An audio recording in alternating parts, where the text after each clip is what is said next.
अदानी पर कुछ होता है, अदानी का भंडाफोड़ होता है, अदानी पर कुछ भी सवाल किया जाता है, उसको एक तरीके से राष्ट्रीय नजर से देखा जाता है कि ये भारत को अपमानित करने के लिए, भारत को नुकसान पहुंचाने के लिए किया जा रहा है। मोदी का इंटरव्यू हमने सुना कि कम्युनिस्ट तो बहुत कमजोर हो गए, थोड़ा केरल में है, लेकिन विचारधारा बड़ा खतरनाक है,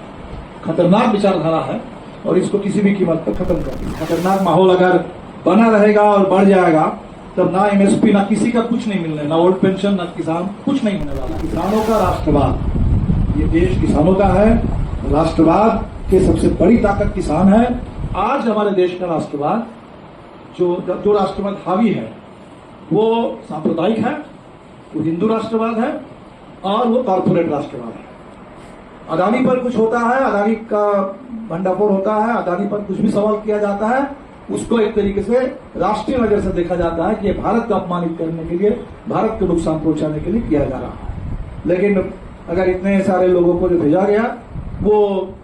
जो इलीगल इमिग्रेंट्स तथाकथित, उनकी बात करें, या अभी पैलेस्टाइन को समर्थन देने के चलते बहुत बड़ी संख्या में हमारे भारत के छात्रों, शिक्षकों को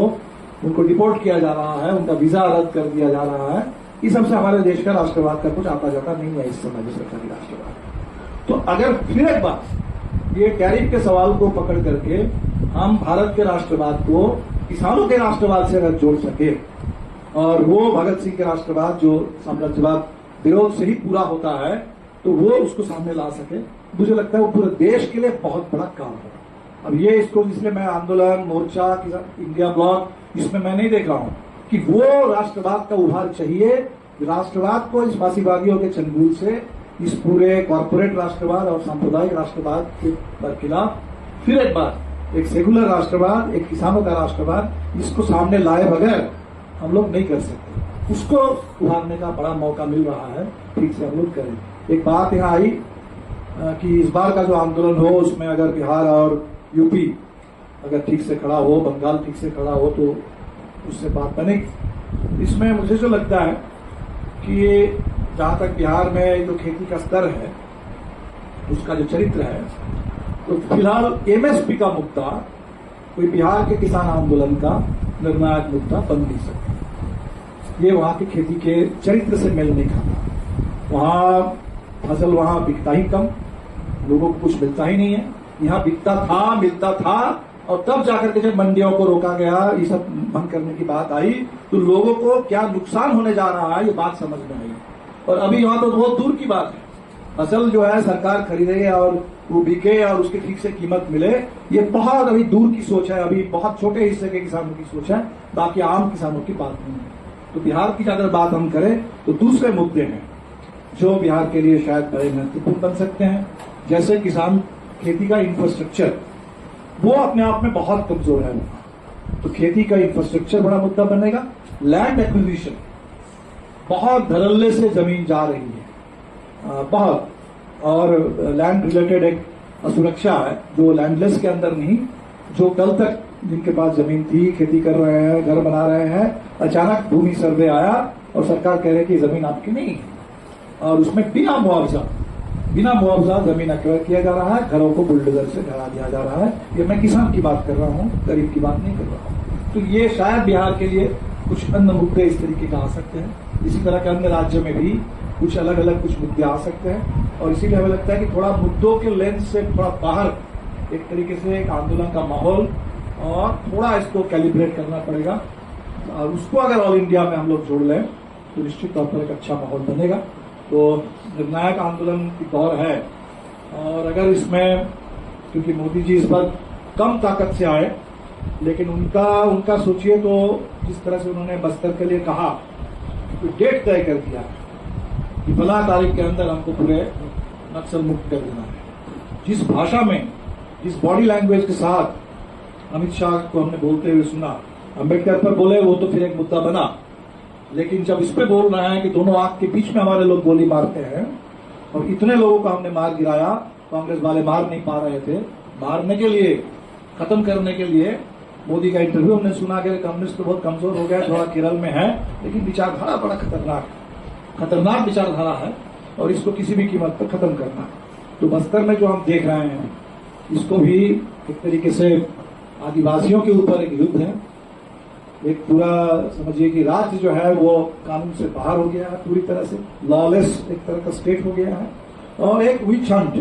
कि अगर आपको कह दिया जाएगा कि आप कम्युनिस्ट है, वामपंथी है, माओवादी है, वो बदलता रहेगा, कभी नक्सल, कभी माओवादी, कभी कम्युनिस्ट, कभी कुछ, कभी आपको एंटी नेशनल।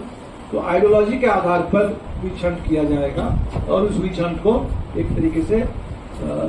एक व्यापक मौन समर्थन एक बड़े हिस्से के लोगों का मिलेगा। जैसे गाजा के जेनोसाइड को एक बड़े हिस्से के लोगों का मिल रहा है मौन समर्थन,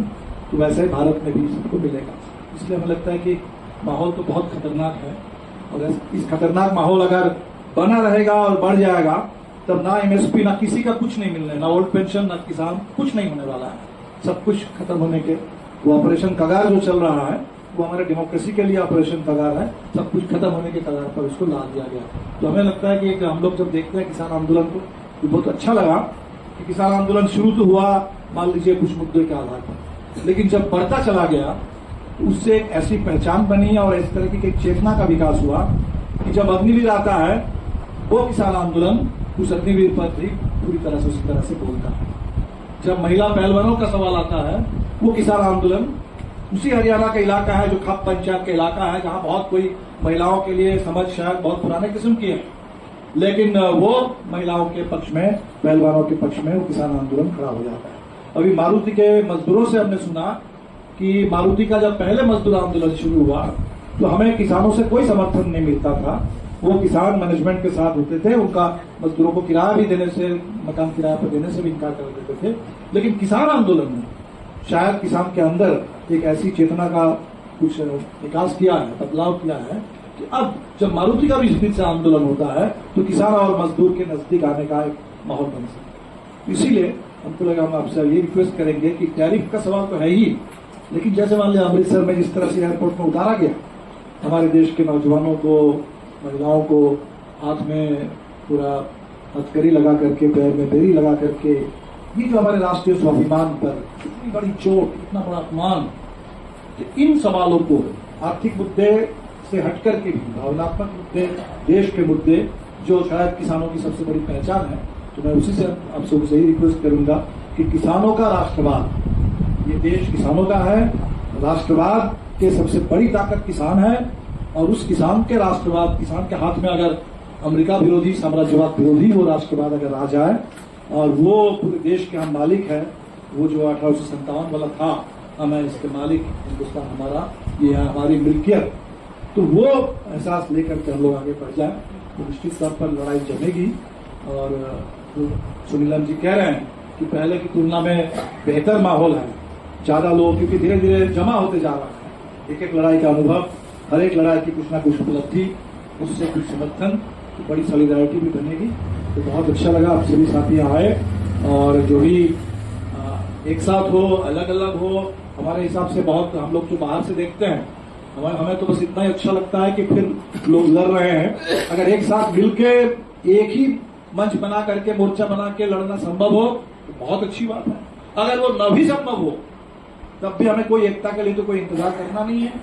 एकता भी बनती रहेगी, आंदोलन भी चलता रहेगा, माहौल बनता रहेगा, हम सब लोग कारोबार बढ़ता रहेगा। इसीलिए आप सभी साथी को फिर एक बार मैं अपनी पार्टी की ओर से आप सबों का बहुत बहुत बधाई। और जो भी हमारे सुनीलम जी ने कहा कि भाई पार्टियों का उतना नहीं मिलता है, हमारी तो छोटी पार्टी है, लेकिन जितनी भी ताकत है